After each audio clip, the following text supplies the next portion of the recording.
Hola hola les amis et bienvenue sur El Tarot de Malou. Dans cette vidéo, on va regarder votre horoscope pour la semaine qui arrive, à savoir du 2 au 8 septembre 2024. Ça y est, c'est la rentrée et ce sont des tirages assez chamboulants quand même, disons-le.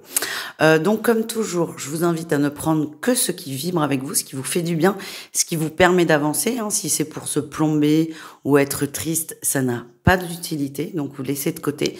Je vous invite évidemment à aller voir tous vos signes, votre signe solaire, votre ascendant et le lunaire. Le lunaire est plutôt mieux adapté pour tout ce qui est sentimental, pour tout ce qui est affectif. Donc n'hésitez pas à jongler, à croiser les informations. Et encore une fois, ne prenez que ce qui vibre avec vous. Personne n'a la vérité absolue, surtout pas moi. Donc faites preuve de discernement et aussi n'oubliez jamais que vous avez votre propre libre arbitre. C'est plutôt sympa comme concept d'ailleurs. Si vous désirez approfondir, il reste quelques créneaux pour le mois de septembre. Donc n'hésitez pas à prendre rendez-vous sur mon site letarotdemalou.com.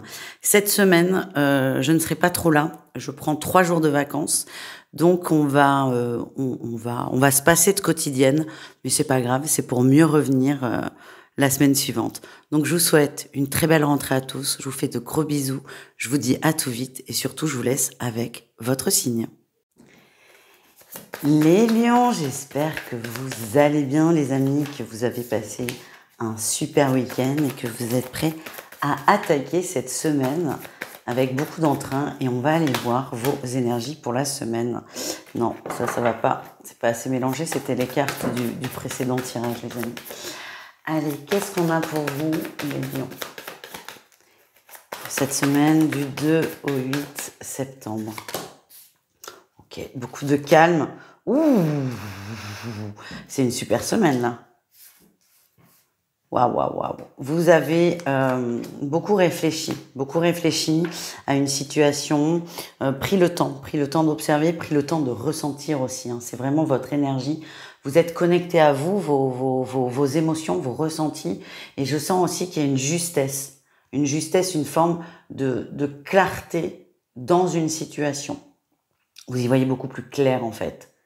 Et ce que j'ai, c'est que, et c'est aussi la réussite, c'est que vous arrêtez de vous convaincre de quelque chose. Vous acceptez les choses telles qu'elles sont, sans chercher des excuses, des explications et des solutions. En atout, il y a une petite étincelle là en vous. Il y a quelque chose il y a un événement qui fait que, une émotion, c'est une très belle émotion. On parle plutôt de passion, il y a un regain d'énergie qui fait que vous arrivez à prendre de la distance, de la hauteur. C'est comme si votre énergie était happée par quelque chose de très positif. Du coup, vous en avez un peu moins à donner pour du négatif. Les choses se remettent en place, se rééquilibrent. Il y a quand même cette volonté de votre part d'y voir plus clair et de comprendre une situation pour vous libérer d'une forme d'emprise. Et c'est le défi d'ailleurs, vous avez l'impression parfois de faire du surplace, d'être complètement bloqué, d'être complètement enfermé dans une situation, vous n'en voyez pas le bout. Et là, alors il y a des moments où ça va revenir, forcément, le mental va venir vous jouer des tours, mais vous avez conscience que cette énergie de « je suis enfermé dans quelque chose », elle n'est pas très positive pour vous. Et cette prise de conscience va vous aider à vous concentrer sur autre chose, sur du positif. Et c'est ça qui va vous aider à prendre de la hauteur, de la distance. Et la réussite, je vous le redis, c'est la 7 d'épée. Vous arrêtez de vous mentir à vous-même, si je puis me permettre. Vous arrêtez de chercher des excuses à l'autre ou à vous-même. Vous êtes dans de l'observation pure et dure. Et c'est cette attitude, cette énergie qui va vous aider à vous libérer de certaines peurs et de certaines croyances. On continue avec le pro. On va aller voir un message pour 2 cas de figure. On va commencer par les personnes en recherche d'emploi et ensuite celles et ceux qui travaillent. Allez, les lions en recherche d'emploi, qu'est-ce qu'on a? Ouais, vous prenez de la distance. Vous prenez le temps, vous ralentissez sur les recherches cette semaine parce que ça coince et ça vous pompe en énergie beaucoup. Le défi, le challenge, c'est qu'il y a trop de ralentissement. Lâcher prise, c'est bien. Prendre de la distance, c'est bien. Mais là, cette distance, elle peut se transformer en passivité Et là, ça va pas vous aider. Après, si on n'est que sur 4 jours, c'est pas très grave.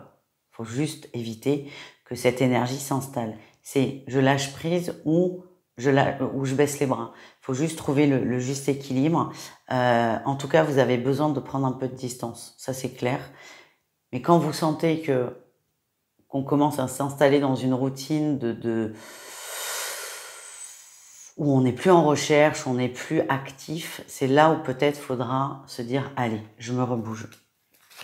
Les lions en activité, qu'est-ce qu'on a? Ok, ben, il y en a deux.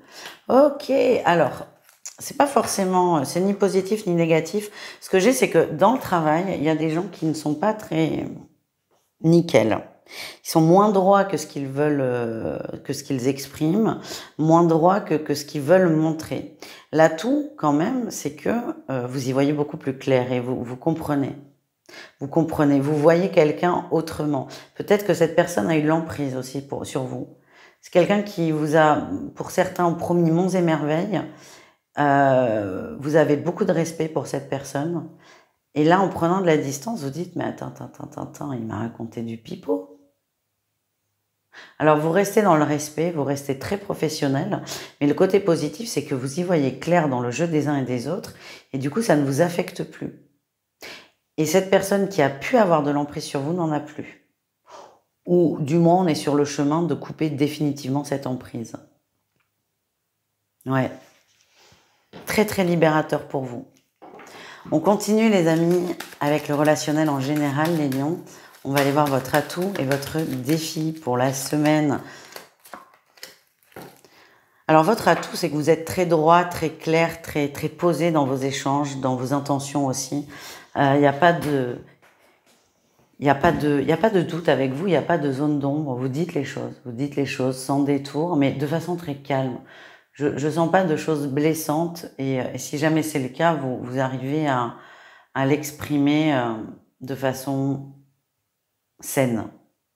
Ceci dit, le défi, j'ai la sensation que vous ne vous sentez pas bien au sein d'un groupe. C'est une semaine où vous vous posez beaucoup de questions. Vous n'êtes plus du tout sûr de la sincérité des uns et des autres. Je vous sens même un peu triste et c'est comme si vous vous excluez tout seul d'une famille, d'un groupe d'amis, d'un groupe de collègues et c'est votre choix, c'est pas celui des autres.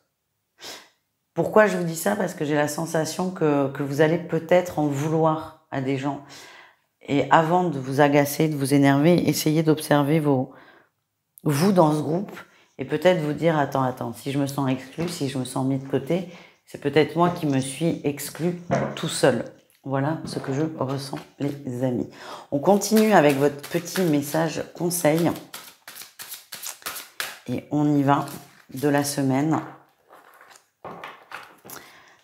Je me rappelle que la peur, l'anxiété, la jalousie, la convoitise et la haine n'ont jamais rien résolu. Je fais le choix de la joie et de l'amour. Très beau message. Je me rappelle que la peur, l'anxiété, la jalousie et la convoitise et la haine n'ont jamais rien résolu et je fais le choix de la joie et de l'amour. Allez, on termine les lions avec le sentimental. On va aller voir un message pour chaque cas de figure. On commence avec les triangulaires, les lions en triangulaire. Et oui, on a le deuil et le divertissement, enfin le deuil sur le divertissement. La fête est finie là. La fête est finie. Alors, je ne vois pas rompre encore la triangulaire. Alors attention, on peut être dans une triangulaire ou dans une relation qui n'est pas claire. Ça peut être deux personnes qui se fréquentent, mais on ne sait pas comment se positionner. Hein. Par contre, on ne se revendique pas en tant que couple, on ne sait pas. Moi, ce que j'ai, c'est que vous êtes au clair avec la situation. Vous êtes au clair et pour vous, ça vous amuse plus du tout. J'ai vraiment cette notion, la fête est finie.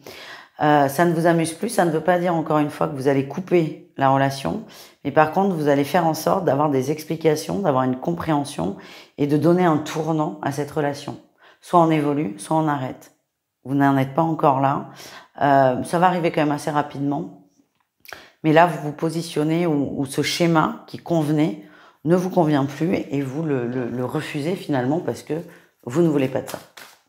On continue avec les couples lions. Qu'est-ce qu'on a? Ben, c'est beau. beaucoup d'échanges, beaucoup d'amour, on se reconnecte, on